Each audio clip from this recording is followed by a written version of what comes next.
Welcome back to One-on-One Sports for the first episode of the new year. My name's Caden Strickland, and joining me today will be Nick Cherichello on my left and Ethan Potash on my right. We're talking college hoops, NBA, and MLB. Let's get ready. Welcome back to One-on-One Sports, and we bring you to the hardwood where the playoff race is heating up. So I got to ask, who is your guys' final picks for this year? Me personally, I don't see anybody else coming out the East other than the Boston Celtics. Let's face it, the East is kind of trash this year.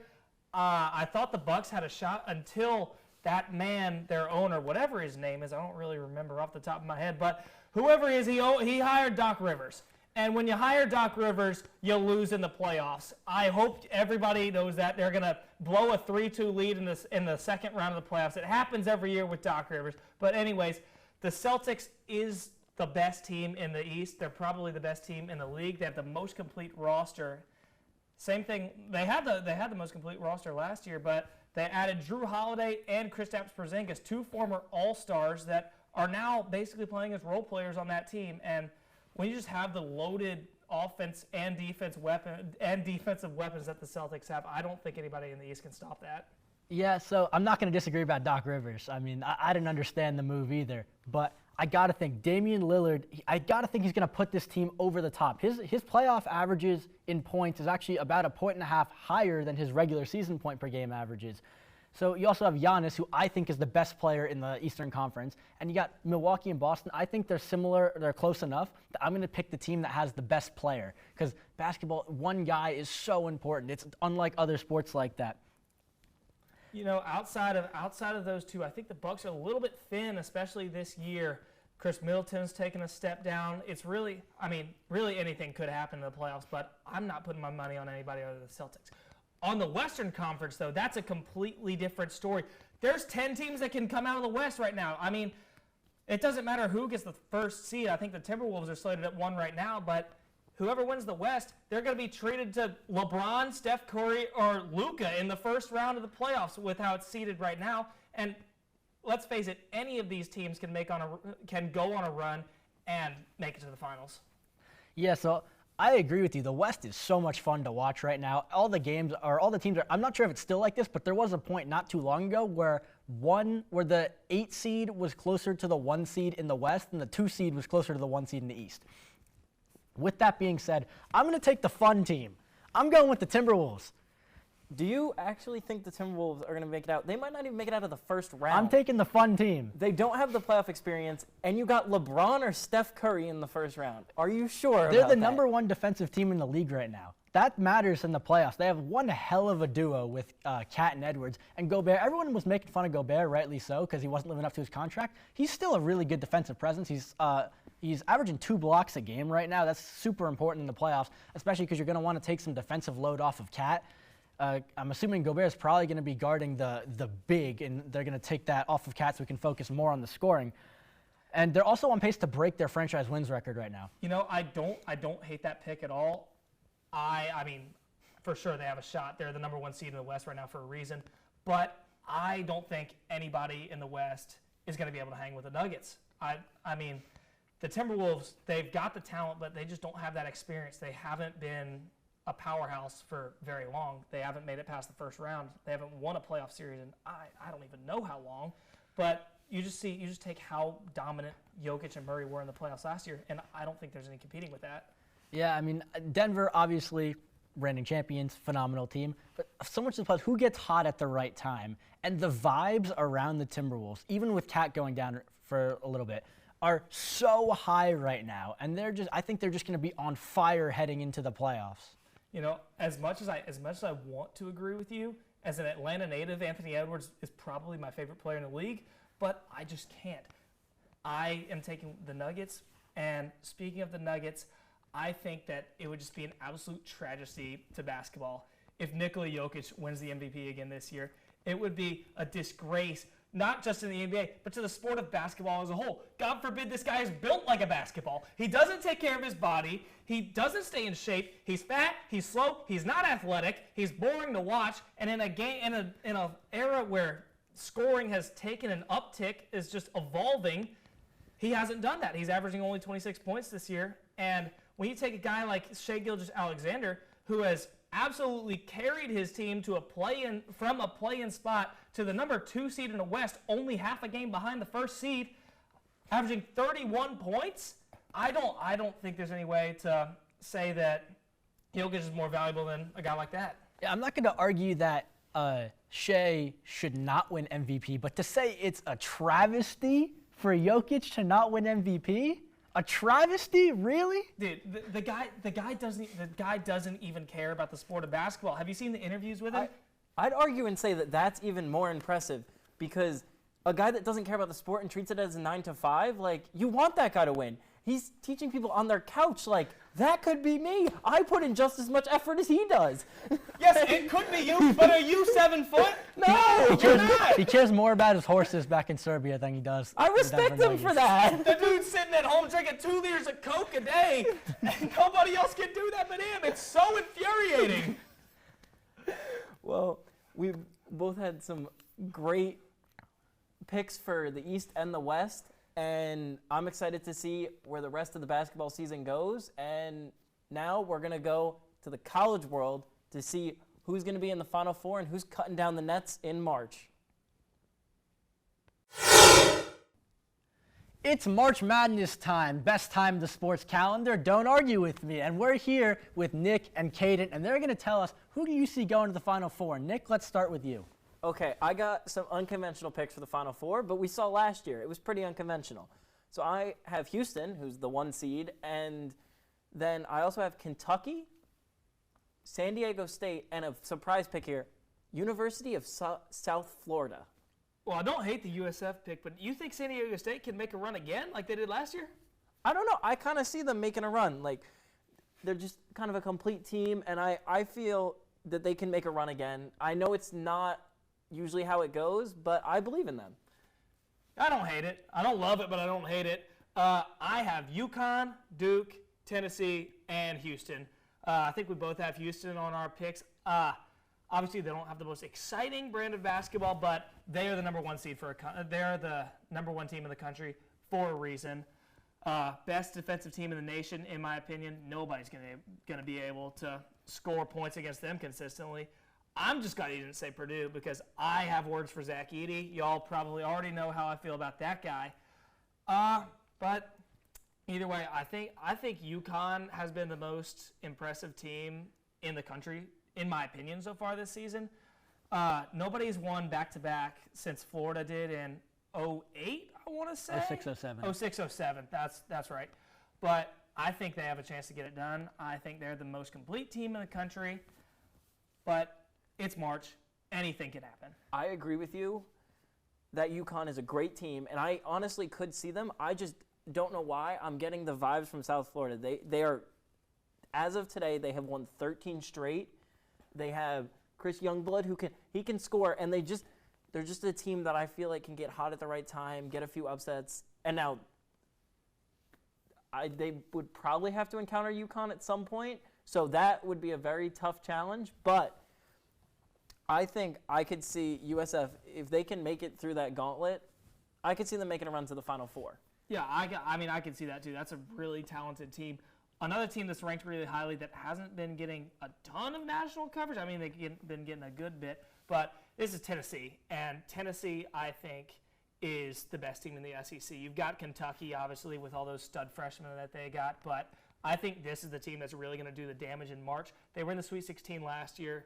They really didn't lose much of anybody, but Dalton Knecht, that is a cold white man right there. This dude, I mean, he put up 39 against Auburn last week. He's shooting 40% from deep. I can watch that guy shoot the ball all day long. This dude is an absolute bucket. He can score from all 3 levels. And the jump that he made from last year to this year is what I think puts Tennessee over the top, and I think they make it to the championship game. Knecht's transfer, right? I think so. I think he came from a smaller school. I forget which school it was. But I'm happy you said what you said about Purdue because they are not getting past the second round. But who's going to be the bracket buster this year? Who is that sleeper team? And Nick, we'll go back to you for this. Okay, now, I'm a Jersey native, so I might be a little biased here. But Jersey teams, they've been screwing up brackets the last couple years, so I got to go with Princeton. Or if they can make the tournament, I feel like Seton Hall could be a bracket buster. You can't run with Jersey in March. Yeah, you really can't argue with that. I mean, that guy from Princeton, I think his name is Xavier Lee. That guy's an absolute bucket. I've just watched his highlights the other day. That dude is an animal. But anyways, my team, they have to get a bid first, but I really like Clemson. You got 7 ACC schools that have made it to the Final Four in the past 8 years. Clemson's won 7 of the last 9, so they're getting hot at the right time. They're coming off a big win over UNC recently. This offense just completely runs through their center, P.J. Hall. He's averaging 19 and 7. But what really makes this offense go, get him a touch in the paint, kick it out to a shooter. They have so many shooters on this team. They take 24 threes on average, making 36% of them. And when you got a team that shoots the ball as well as the Clemson Tigers do, they're going to be really hard to beat come the tournament. Yeah, some real interesting picks, and hey, maybe Princeton does it, or maybe it's going to be some other random small New Jersey school. I mean, we had St. Peter's, we had Fairleigh, we had Princeton. Seton Hall. Don't maybe write them off. Maybe is it Ryder's turn? I don't know. Maybe it's another small New Jersey school. Anyway, opening day is just a few weeks away, and we're heading to the ballpark for this next segment. Like Ethan said, we're going back to the Diamond. MLB season, spring training is completely underway right now. Ethan, Nick, who we got in the World Series? So I'm going to go a bit off the board, I think. Maybe not. They were in the World Series last year. Give me the Arizona Diamondbacks going back. Yeah, I know, bit off the board. But hear me out. So they bolstered their rotation. They signed Eduardo Rodriguez from Detroit. And their biggest problem last year, in my opinion, is that they really only had 4 reliable hitters. They addressed that this year. They signed Eugenio Suarez and they signed Jock Peterson, 2 more home run threats. And they still have the rock stars in the bullpen. They have Sewell, they have Ginkel, they have Mantiply. I would have liked to see them bring in another arm for the bullpen, but they can address that during the season. It's not a big deal. I find that kind of interesting because we've seen a lot of teams that they just got hot at the right time, and we haven't seen a lot of teams that got hot at the right time go back. So I don't know if I agree that I think a different team might get hot. I don't know if I agree that the Diamondbacks can really take that next step again. Yeah, I don't know. They did absolutely get hot at the right time last year, but they have a really good roster. I mean, it's not like they're a bunch of nobodies. I mean, Corbin Carroll is sick. They have Gallen at the top of the rotation. He's a ace, true ace.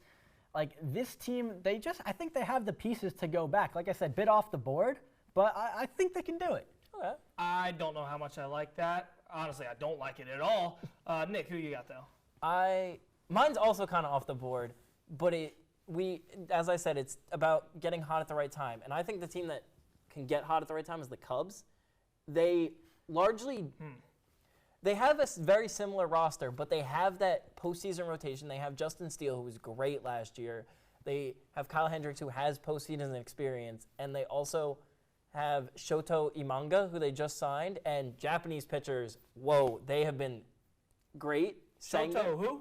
Imanga. I don't even think you pronounce that word. I think it's Imanaga. Dude, oh Lord, that might be one of the stupidest things I've ever heard. I can't believe none of you guys even mentioned the Atlanta Braves. With that power hitting lineup they got, you got Ronnie Long Dongs Acuna, you got Marcelo Zuna, you got Matt Olson. Not to mention, in my opinion, the best bullpen in the entire league. How can you possibly leave them out? Well, guess who's waiting for them in the divisional series? The Phillies. The Phillies.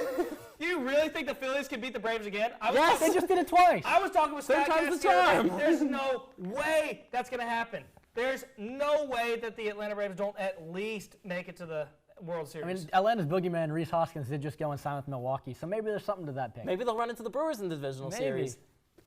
Well, we had some great, or in your case, not so great picks from the NL. Whoa. Who we got for the AL, boys? So I'm going to stay with the modern-day evil empire, the Houston Astros. The Houston Astros are it's death, taxes, and the Astros being good. The Astros have made the championship series, I think, 7 years in a row. There's no indication they're not going to make it back. They lost Michael Brantley to retirement, big deal. They signed Josh Hader for the back end of the bullpen, who he hasn't been as good as he was in Milwaukee, like the last 2 years of San Diego. He's still Josh Hader. And they still have all the guys, Altuve, Bregman. I think Yordan Alvarez might actually be the best hitter in the league. That might be a hot take. Dude's unstoppable. I really like Yordan Alvarez, but I think as we can see across sports, younger is better. So I think we got to go with the really young Baltimore Orioles. And now I think playoff experience is really important. And now they didn't have a good playoff experience, but they have playoff experience now. And I think when you're getting like Jackson Holliday and even more young guys on the way, and they just traded for Corbin Burns, I think the Orioles have a shot to make it to the World Series. You know, I do really like that pick. I mean, they're young, they're talented, they're on the come up. We've talked about the World Series. Who do y'all think is the most overrated team in the league? I'm going to go over to California. I think it is the Los Angeles Dodgers. They have bowed out of the playoffs early. How many times? And, I mean, they won in COVID, but COVID. And I just think they're built the same way they've been built the last couple of years, and it's just not going to be enough. Their rotation is very injury-prone the last couple of years. So they decided to fix it by trading for Tyler Made of Glass now. And I just don't see them. I see them running into another 90-win team and going home early. I love Tyler Made of Glass now. I'm gonna have to use that from now on. And yes, the Dodgers are gonna be the same story. They're gonna win 120 games and then they're gonna get swept by the 84-win Pirates. And so the overrated team I'm gonna say the Cincinnati Reds. I don't know how much people are overrating them, but I've seen people pick them to win a division. I think they're gonna stall out a bit. So last year, great year. They went 82-80, I believe. Surpassed expectations by all measures. Because the year before I think they only had 63 wins. They had a bunch of rookies come up. I know Elly De La Cruz steals a lot of bases and hits the ball 7,000 feet. He's electric. But is Elly De La Cruz and Spencer Steer, are they going to be enough to get this team over the top? The pitching still has some question marks. So the Cincinnati Reds, I think they're going to be about the same as they were last year. I don't see them making some jump to be like a 94-win team or something. Their number one prospect also just got suspended for 80 games because of PEDs. Oh, really? I didn't see that. They are hitting a wall before we even started. Well, definitely can't argue with that. What you can argue with is these dang jerseys. What's going on there? I mean, they're printing wrong. The numbers are small. You can see through them. What is Fanatics doing? I mean, you just said it all. They're terrible. I don't know how else we can say this. They suck. They're terrible. They should have never happened. I mean, the players clearly hate them. You can see it in all the interviews. I think they've even talked about hating them sometimes. Like, what went through Rob Manfred said he's going to retire in 2029. 2029 cannot get here fast enough. What was he thinking? I think he was thinking like, okay, you know what? Let's give Fanatics a chance. And Fanatics just screwed up so badly. And like, it's even worse because did you see the Royals? Like their uniforms don't even look half bad, but they requested for like that thing so the letters actually look right. So they have the ability. They just chose not to do it like good. They just completely flopped as picking the uniform developer. Yeah, really dropped the ball there. You know who didn't drop the ball? Us on 101 Sports. Thanks for joining us.